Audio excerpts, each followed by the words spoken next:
Good afternoon, good evening, good morning, wherever you are. Thanks so much for joining me, Dorothea, on Through an Orthodox Christian Lens. I have a lot to report right now on this segment regarding Israel and Iran and the U.S. And so I'm going to start with, I'm going to start with a post from Representative Marjorie Taylor Greene that really, she says it really well on this issue of this war and everything. Okay, so let's see what she says. Everyone is finding out who are real America First MAGA and who were fake and just said it because it was popular. Unfortunately, the list of fakes are becoming quite long and expose themselves quickly. Anyone slobbering for the U.S. to become fully involved in the Israel-Iran war is not America First or MAGA. Wishing for murder of innocent people is disgusting. We are sick and tired of foreign wars, all of them. And this one will quickly engulf the Middle East, BRICS, and NATO as countries are required to take a side.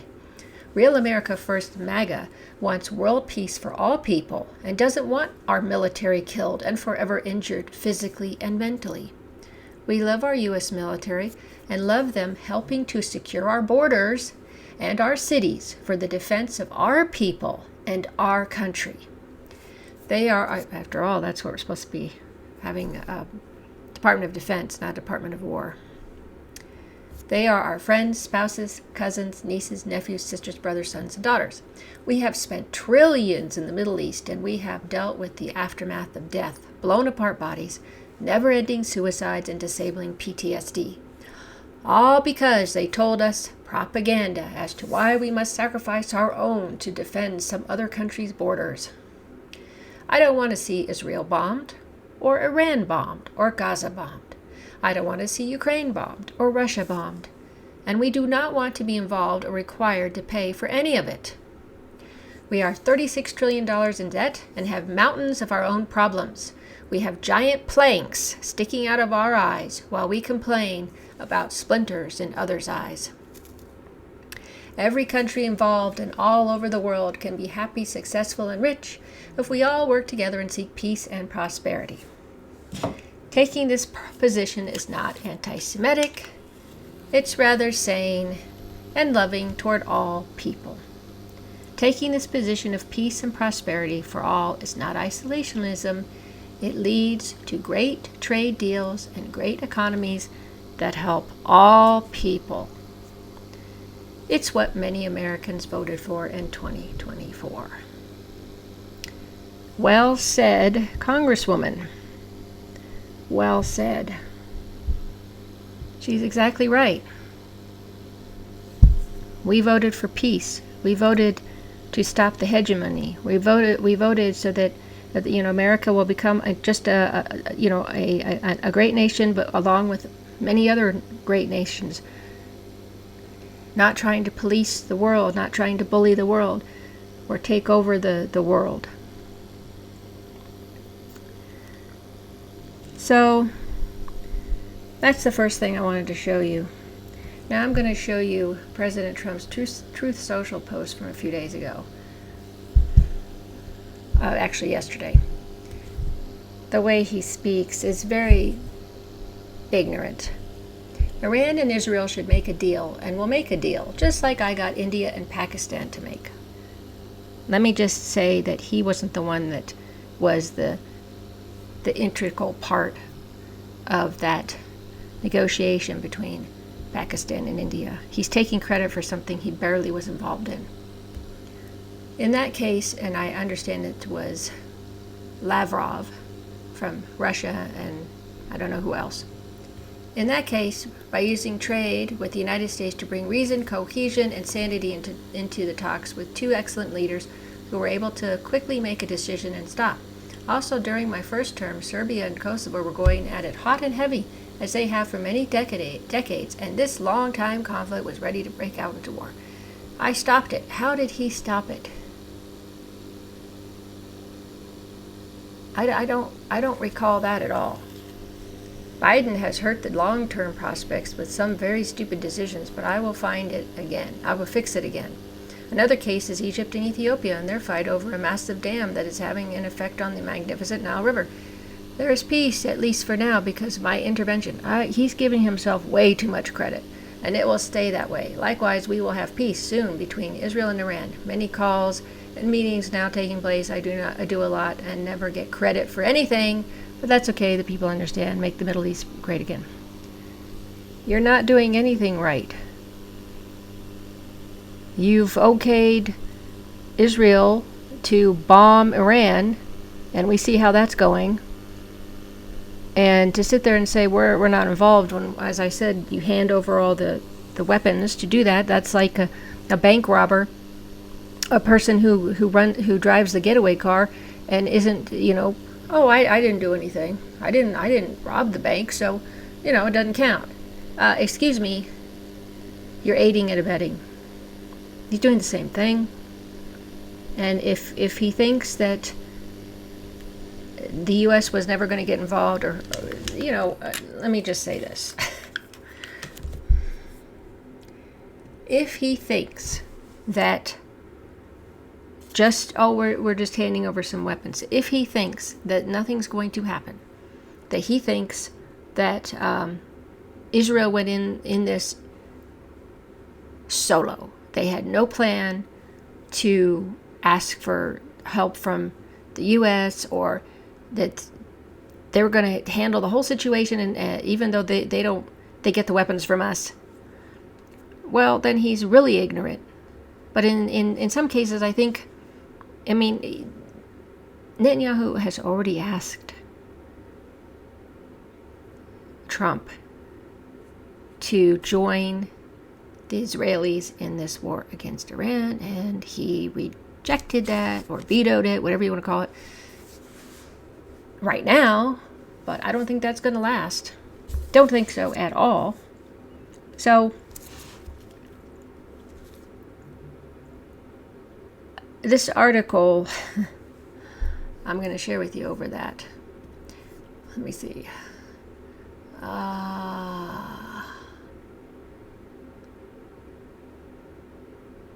Okay. I'm just going to... Netanyahu hasn't ruled out killing Iran's supreme leader. We'll get into that in a minute. But I want to get into this particular instance here. When asked about reports that U.S. President Donald Trump had rejected an Israeli plan to assassinate Khamenei, Netanyahu said it's not going to escalate the conflict, it's going to end the conflict. No, that's him trying to lure the U.S. in. So, it says at least 21 Israelis were killed in Iranian attacks. The Islamic Republic claims 224 of its people have been killed, and that over 90% of them were civilians. Now, I will say that Israel and Iran have been going back and forth, and they've been hitting similar targets. I heard today that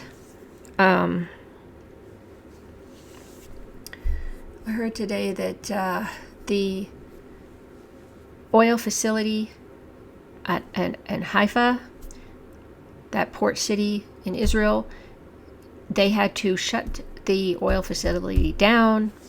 Basically, it's been destroyed. Too much damage for them to... They had to shut it down. At the same time, they've been hitting Iran's oil facilities, as I mentioned yesterday. But I also will say that Israel has pounded Iran today, and they decided to bomb the Israeli state TV building, that station. And they were reporting live at the time. Some are saying, well, they're doing that because they don't want Iran speaking out, and they want the propaganda on their side, their propaganda to be all that's heard. Could be. Now, let's go back to that article for a minute.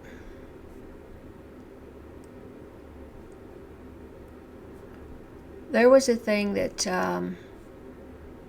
President Trump said, and I don't have it in front of me right now, but he basically said that because Iran had suggested that, what he said was because Iran had suggested de-escalating this situation. He says, oh, well, Iran is losing, so why don't they just come to the table? So he thinks because Iran says, let's de-escalate, let's try to have a ceasefire, let's try this. He equates that to Iran losing. This is not... There's no evidence of that, to be honest. Let's just go with that first. There's no evidence of that. That's the thing. There's no evidence. And I'm going to give you the words of this minister of... I forget, but I'm going to... I'll bring it up for you. Okay, so... He's the Minister of Defense or something. He's part of this, but I don't remember. Foreign Minister? I don't know. Sayed Abbas Arachi. He says, Benjamin Netanyahu is a wanted war criminal. He is also a con man who has duped successive U.S. presidents into fighting his own wars for almost 3 decades. By all indications, the purpose of Netanyahu's criminal attack on Iran, killing hundreds of innocent civilians, including women and children, is to scuttle a deal between Iran and the U.S., which we were on the right path to achieve. He is playing yet another American president and ever more American taxpayers for absolute fools. Sorry.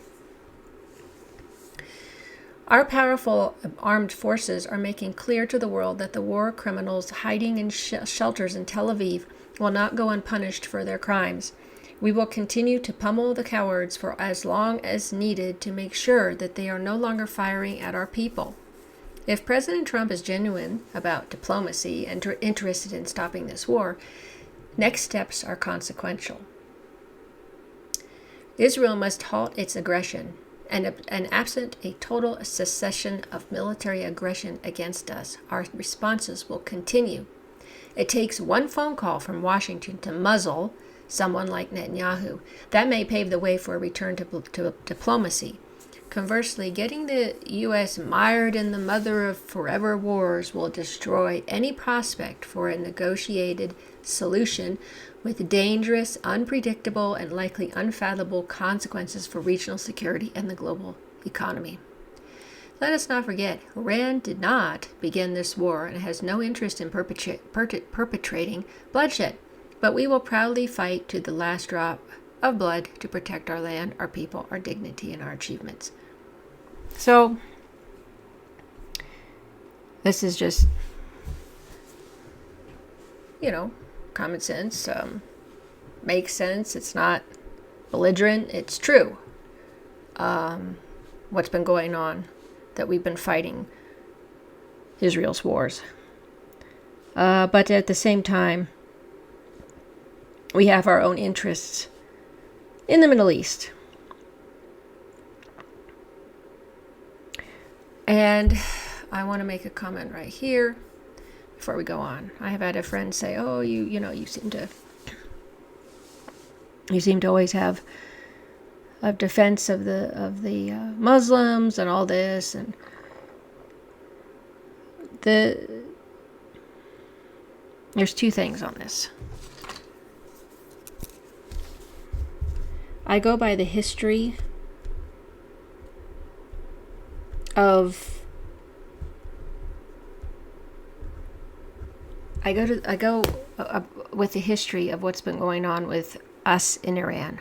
We're the ones that first bothered Iran by toppling their leader. I think it was in 1953. And causing chaos there. It was a rather semi-democratic, pretty modern nation at that time. And we ruined that by installing this Shah that was, a puppet. And then eventually the people overthrew him like 20 years later. And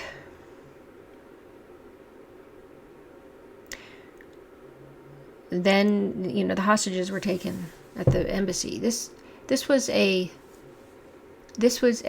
revenge or payback for what we did to them first. So what I'm saying is they didn't do anything to us first. We did that. I think we need to take responsibility for what we do first. Don't just brush it off and say, "Oh, look, they're terrible. Look what they've done." What did we set in motion for these consequences to happen? It's the same with Israel. Oh, well, you don't have much sympathy for the Jews. It's not the Jews, but it's the Israeli state. Once you recognize and you realize the history of how that state came into being through ethnic cleansing, terrorist acts,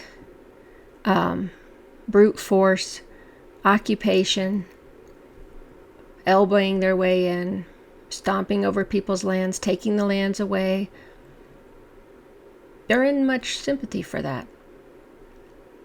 And since then, they've only been doing terrible things to the Palestinians. Continued ethnic cleansing, continued occupation, turning off water like 3 times a week. All the stuff that they were doing and still do. So let's get back to what I was saying. The next story I wanted to share kind of goes along with this. As I had said, I already read a little bit of this, but I want to make a point of this. Netanyahu hasn't ruled out killing Iran's supreme leader. Okay, I'm going to take you to that article. Assassinating Khamenei will end war, says Netanyahu. Western media reports claim Donald Trump recently vetoed an Israeli plan to assassinate the Iranian supreme leader. So his answer is that killing the Iranian supreme leader, this is Netanyahu saying this, it's not going to escalate the conflict, it's going to end the conflict. This is a deception, this is a lie, that's not true. That, they still have the government there, they still have the people there in power in Iran. It's not going to be the end of the world. So again, he's really trying to push the US into this war. Having said that, 2 other things I got to share with you. US aircraft carrier en route to Middle East amid Israel-Iran conflict. The USS Nimitz aircraft carrier left the South China Sea on Monday and is now en route to the Middle East, according to Newsweek. As tensions continue between Israel and Iran, the carrier was scheduled to arrive in Da Nang City, Vietnam, later this week, but was canceled due to an emergent operational requirement. Well, we know what that means. It was supposedly concluding maritime security operations in the South China Sea as part of the U.S. Pacific Fleet's described routine presence in the Indo-Pacific. Yeah, because part of the Trump administration wants to go to war with China. That's their main thing. But then there's others that have been waiting years to go to war with Iran. Now, the important thing here is, additionally, over 30 U.S. Air Force aerial refueling tankers took off from American bases heading east across the Atlantic. U.S. forces are repositioning amid the Israel-Iran conflict, which has escalated, blah, blah, we know. So, what does that tell you? Yeah. We're still going over there, and to confirm that, Antiwar.com says, sources, U.S. will enter Israel's war with Iran. Sources familiar with the matter have told Antiwar.com editorial director Scott Horton that the Trump administration is poised to enter Israel's aggressive war against Iran directly. U.S. airstrikes on Iran could begin as soon as Monday. Well, today's Monday. I don't know yet, but We shall see. The U.S. has supported the war by reportedly providing Israel with intelligence, and helping to intercept Iranian missiles and drones. But so far, there have been no direct U.S. attacks on Iran. Well, Iranian officials have warned that Tehran would hit U.S. bases in the region in response to any U.S. strikes.